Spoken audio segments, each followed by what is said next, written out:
Estamos no mês de julho e continuamos Mateus. Mateus, capítulo 21, hoje a partir do versículo 4. Nós estamos tratando da entrada solene de Jesus em Jerusalém. Você tinha explicado sobre a questão do jumento, o Senhor tinha pedido, o Senhor pediu. E o Senhor recebeu, mas agora continue a leitura. Então, a partir agora do versículo 4.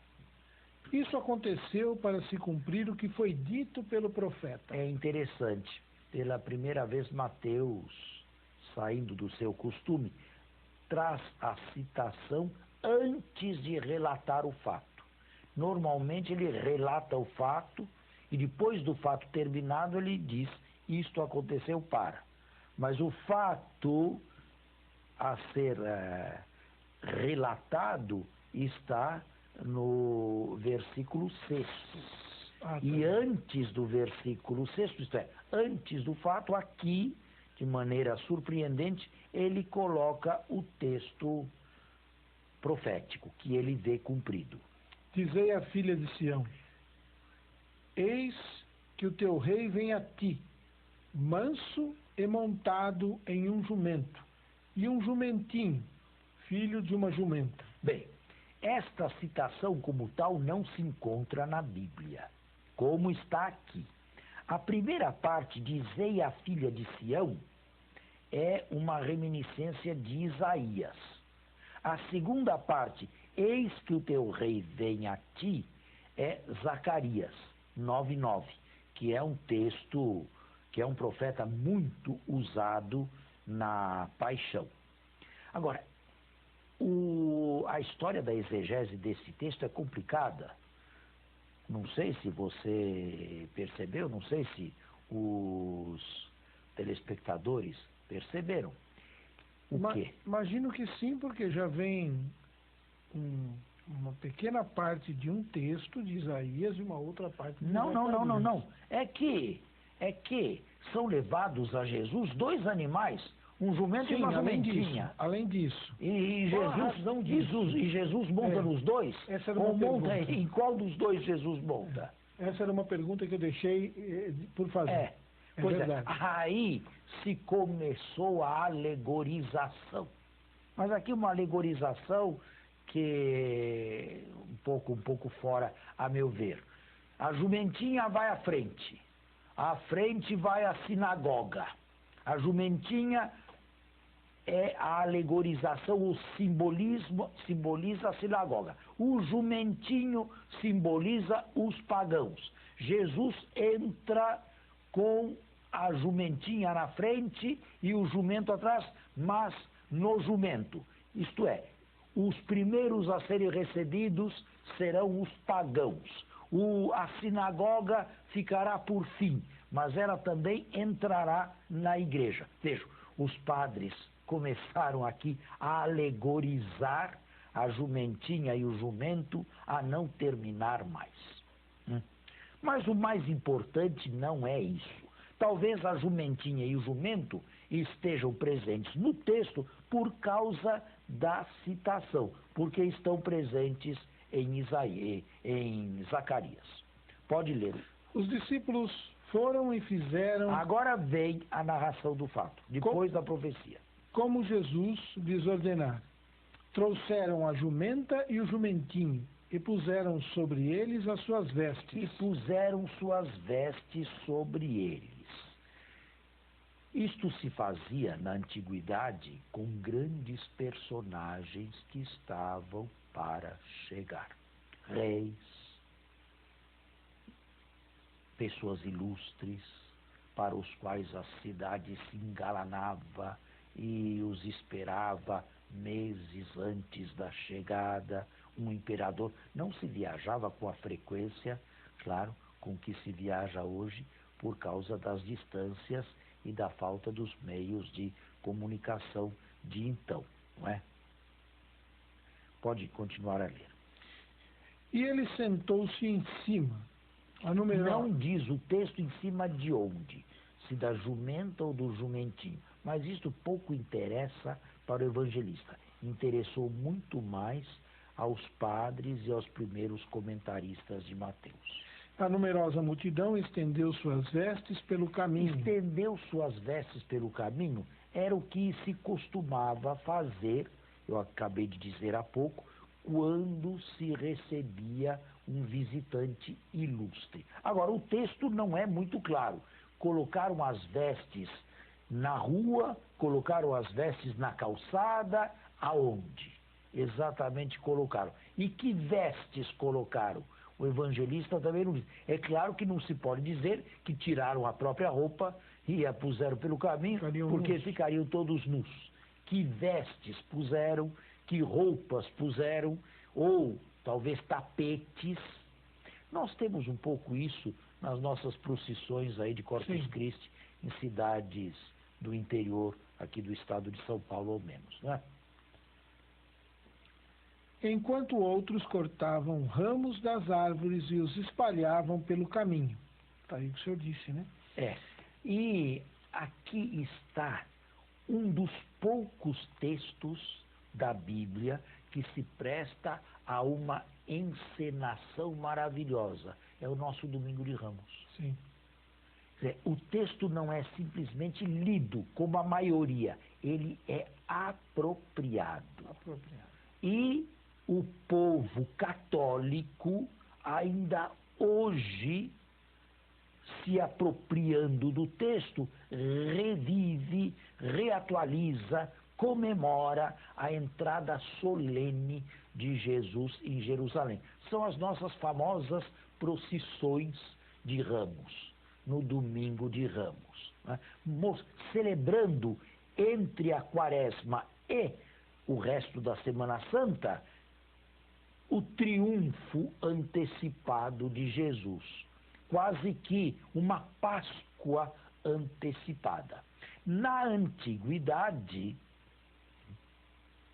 quem ia montado num jumento era o bispo, porque representavam realmente isto, assim, em Jerusalém e em cidades europeias.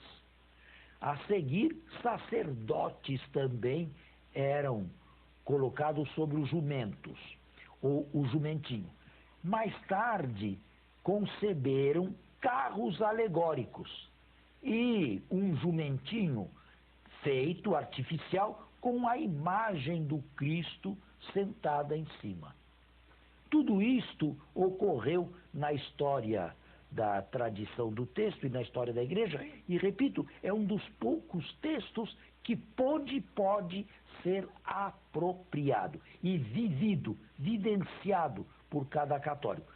Claro, com um espírito evangélico. Isto é, eu quero tomar parte no triunfo de Jesus, que entra em contato com a cidade, que entra para estabelecer relacionamento com a polis, com a cidade.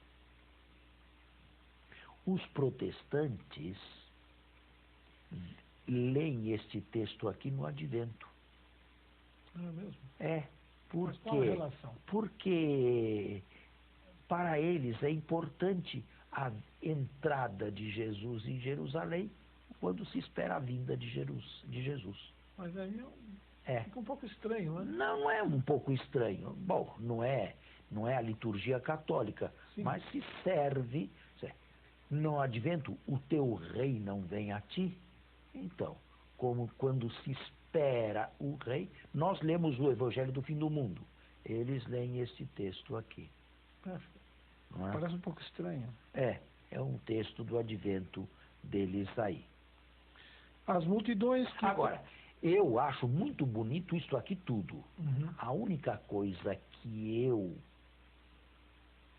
aceito, faço, mas gostaria que se pusesse em discussão entre teólogos e liturgistas e pastoralistas também, é a tal história de benzer as palmas, benzer os ramos. A bênção dos ramos. Isto não está aqui. Até aí tudo bem. É uma encenação. Agora, benzer um ramo para quê? E o que se faz qual é o sentido que se dá a essa bênção.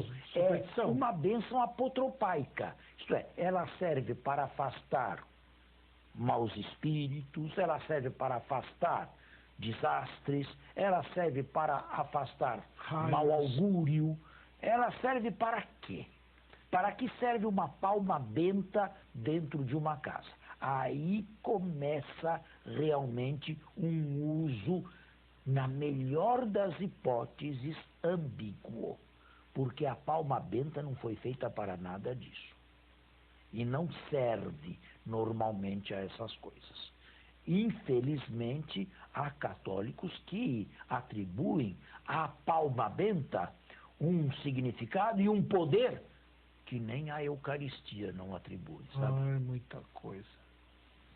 É um exagero. É. E outra mais. Nas nossas Semanas Santas, a liturgia exige que a bênção seja indissociável da procissão e que ela só se verifique uma vez no domingo.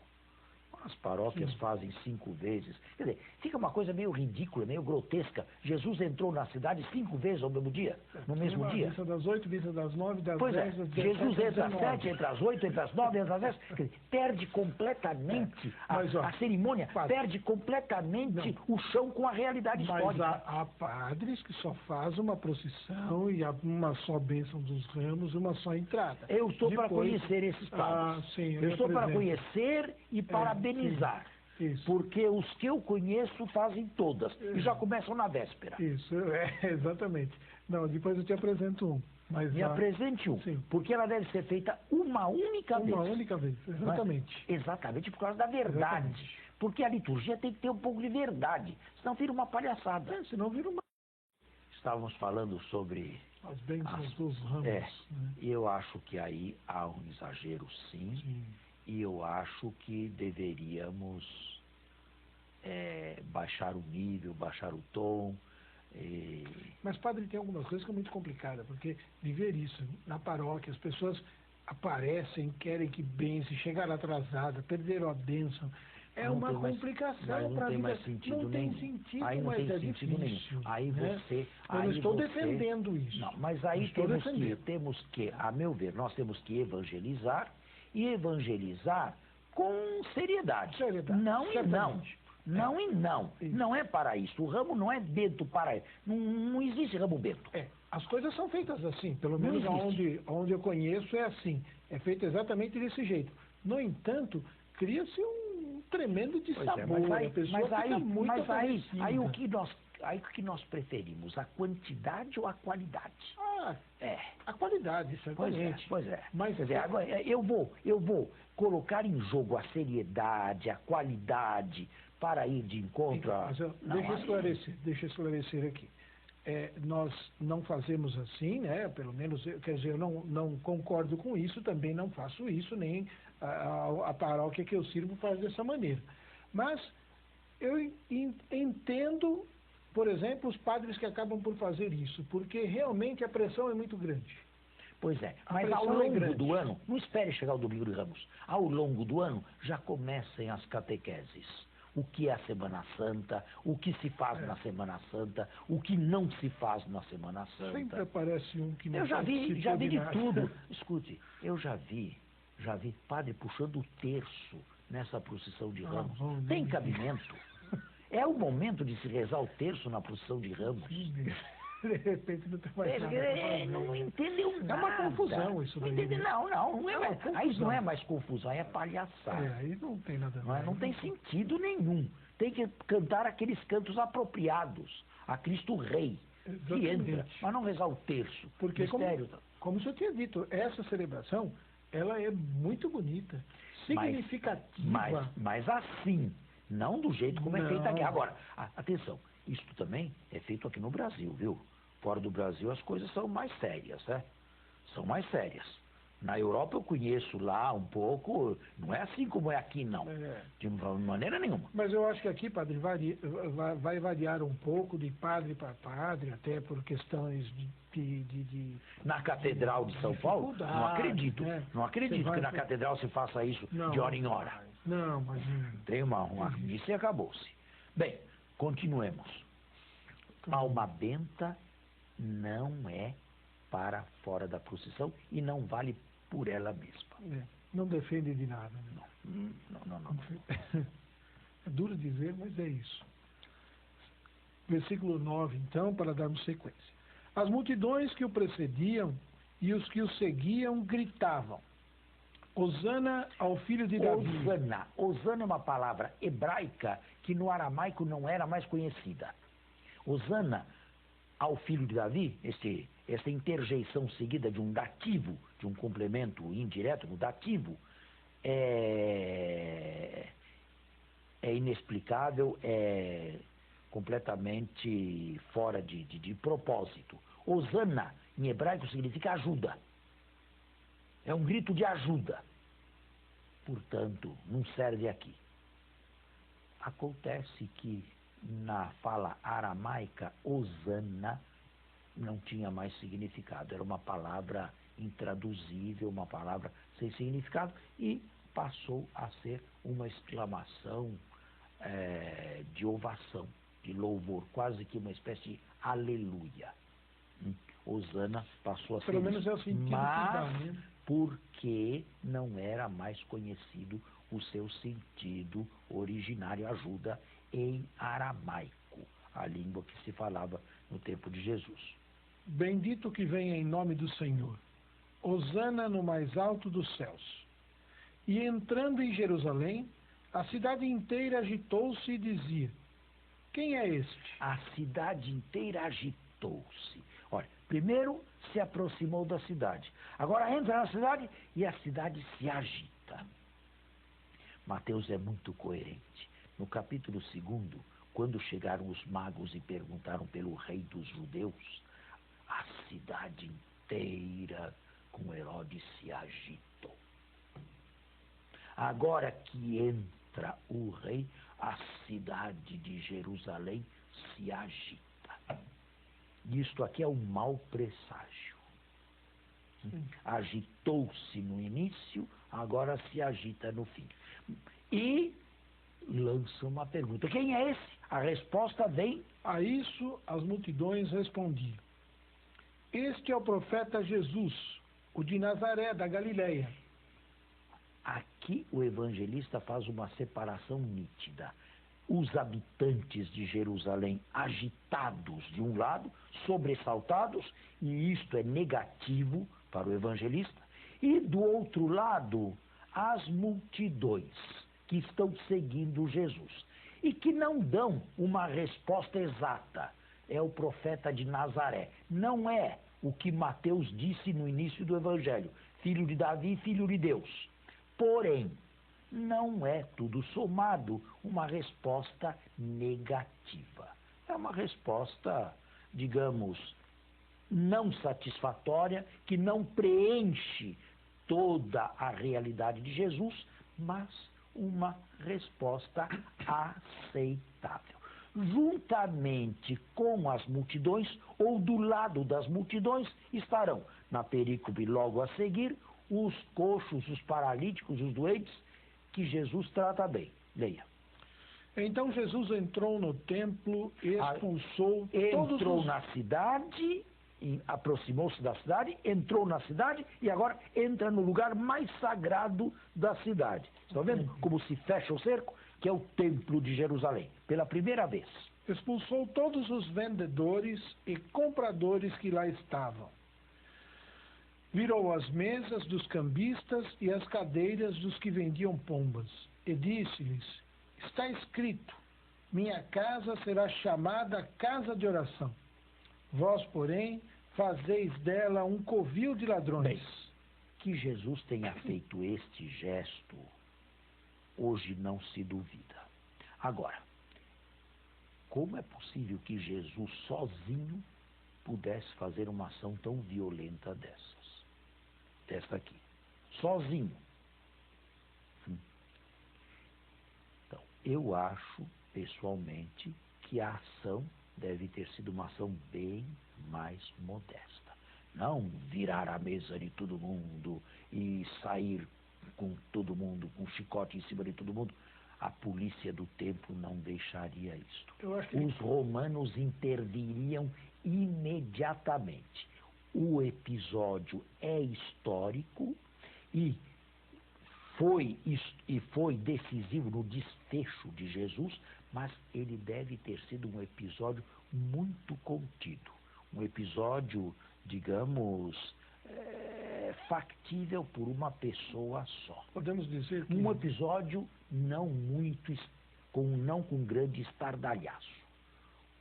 Podemos dizer que ele contou um pouco com um elemento surpresa? Não, de jeito nenhum. Ele deve ter feito uma ação mais simbólica até do que real. Puxado uma mesa, feito um gesto de desagrado, de reprovação com as mãos, empurrado alguma coisa a mais, não é? Mas não a ponto de se imaginar uma ação violentíssima, porque nesse caso a polícia do tempo teria agido imediatamente e não aconteceu. E os romanos também, que estavam presentes e controlavam da Antônia tudo o que se passava no átrio dos pagãos. Agora, a este gesto se deu dois grandes significados. Um primeiro significado seria que Jesus estaria tentando realizar um golpe de Estado. Chamamos isto golpe de Estado numa expressão moderna do termo. Um golpe de Estado que infelizmente falhou e ele se tornou vítima dele mesmo. Esta foi uma explicação a que chegaram diversos racionalistas de épocas passadas. Se isto fosse verdade, se Jesus realmente tivesse ensaiado um golpe de Estado político para revirar o regime da Judéia e afastar os romanos, bem, então nós teríamos que dizer honestamente que os evangelistas, em poucos anos, travestiram totalmente Jesus, a ponto de nenhum leitor hoje mais descobrir um Jesus violento, político, interessado em golpe de Estado, quando lê os evangelhos. Não é este o Jesus que aparece. Nós então deveríamos concluir que não há mais nada em comum entre o texto evangélico e o Jesus histórico. Mas a respeito de historicidade do Evangelho, nós já falamos bastante aqui e não há muito tempo atrás. Portanto, esta visão, digamos, contemplação do gesto de Jesus como um gesto político, violento, deve ser descartada. Descartada esta possibilidade de um golpe de Estado, restam outras explicações. O que Jesus realmente queria com esta purificação do templo? O que ele pretendia? O que ele tinha em mente? Mas eu tenho que deixar a resposta para a semana que vem, mais uma vez, porque o nosso tempo está esgotado. Bem. Próxima semana veremos o que Jesus tinha em mente, ou podia ter em mente, ao realizar uma ação destas. Muito obrigado e até lá.